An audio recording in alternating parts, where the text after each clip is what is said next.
大家好，我係 Curtis。咁啊，港股上到24,000點啦，係咪都可以試下今年高位24,800呢？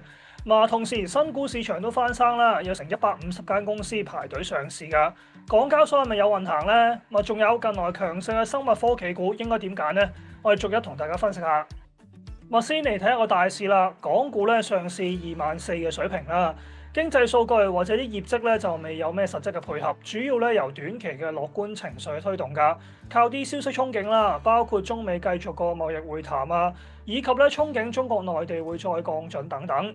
留意翻最新咧中國嘅通脹數據啦，同埋貿易數據咧都唔算好理想啦，個通縮壓力加大。貿易方面咧，即使中美暫緩咗大部分關稅90日啦，但中國嘅出口增長都放慢咗㗎。呢方面咧未必非常之支持個升勢持續㗎。技術走勢上面睇嘅話咧，恆指上試24,000啦。如果企得穩嘅話，下一步咧可以上望翻今年嘅高位啦，大約係24,600至24,800。如果出現回調嘅話咧，最近嘅支持位咧可以睇翻大約係23,500點嘅水平，亦即係咧而家大約20天線附近㗎。成交方面似乎就未有破頂嘅跡象啦，見唔翻2月份或者3月份嗰個升浪時候咧3-4千億嘅成交。行業板塊上面咧都見到有啲分化啦，大型嘅科技股咧近來個表現都係一般嘅啫。以騰訊同埋阿里為例咧，連5月中嘅高位都未到㗎。強勢嘅咧就有啲內銀股啊，同埋生物科技股等等。大市靠個氣氛撐住啦，最受惠嘅咧就係隻港交所388啦。近來都明顯跑贏大市㗎，股價不斷破頂啦。除咗期望個市況做好帶動成交之外咧，IPO 市場復甦咧都刺激市場追捧隻港交所㗎。寧德時代啊、恒瑞醫藥等等嘅大型新股咧都有望陸續有嚟啦。而家已經有超過150間公司咧申請係排隊上市㗎啦。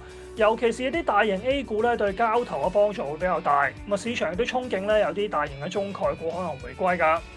估值角度上面去睇嘅話咧，港交所近來都累升唔少㗎啦。現階段咧都係依靠個走勢動能啦。日線圖睇嘅話咧，港交所都進入咗超賣㗎啦。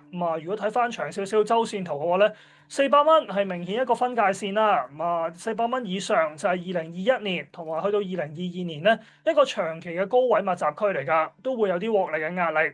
第一個阻力位咧會喺430蚊左右。短線咧有可能會先整固啦，回翻去400蚊邊。如果企得穩嘅話咧，都可以考慮入場。否則咧支持位要數翻落去大約365蚊左右啦。外圍美股方面咧，貿易談判嘅消息都會繼續左右住個氣氛啦。但個別嘅消息都係屬於短期嘅影響啦。上星期我哋探討過咧美國國債6月份到期嘅問題，雖然係唔會出現所謂嘅爆煲啦，但係債務問題加上貿易戰咧，觸發咗咧全球咧個去美元化嘅議題咧，都會影響個資金流㗎。尤其是美國嘅債務上限咧又再逼近啦，美國政府咧預計會喺8月中咧觸及個債務上限啦。呢個情況大家應該唔會陌生㗎啦，每隔1-2年咧又會發生一次。循例咧國會又要拉鋸一下先至再提高翻個上限啦。但係咧今次嘅背景係市場開始憂慮美國國債嘅長遠嘅可持續性啦，可能都會令到今次對股市債市嘅波動咧會更加大㗎。短期翻啲啦，今個星期咧都會美國公布個5月份嘅 CPI 通脹數據。市場預期按年嘅升幅咧會由4月份嘅2.3%咧重新加快去到2.5%，可能咧都會對不利過美國個股市㗎。技術走勢上面嘅話咧，納指暫時係延續住個升勢㗎。如果出現整固咧，第一個支持位咧要睇翻落19,200點左右。跟住咧又睇下投資者嘅問題啦，關於啲生物科技股㗎。中國嘅生物科技公司嘅研發項目咧都開始踏入個收成期啦，進入一個大型臨床測試嘅階段，好快咧都會可能有機會獲批㗎啦。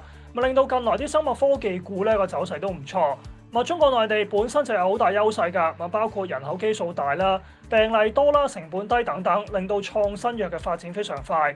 尤其是咧近年有啲海外嘅大型藥廠反過嚟咧同中國嘅藥廠合作啦，購買啲中國藥廠嘅海外授權，令到中國嘅創新藥嘅研發能力咧都獲得一個世界嘅許可㗎。就好似年初嘅時候，DeepSeek嘅興起咧，令到全世界認識到中國喺 AI 發展上面突飛猛進㗎。揀翻類似嘅些生物科技股咧，尤其是喺創新藥方面咧，的確有啲難度啦。可以考慮翻啲 ETF 分散嘅風險。市場上面比較活躍嘅咧，有隻華夏生科 ETF 3069等等㗎。真係要揀個股嘅話咧，都可以考慮翻啲研發項目比較成熟、產品比較豐富嘅公司啦，前景都會比較穩定一啲。尤其是呢個行業板塊嘅股份咧，本身嘅波動都比較大咧，都要小心呢一點㗎。例如好似隻信達生物咧，都可以考慮一下。公司咧舊年已經達到個經調整盈利啦，比市場預期快咧，唔使蝕錢㗎啦。今年第一季嘅藥物銷售收入咧，更加按年升到成40%啦，去到24億人民幣。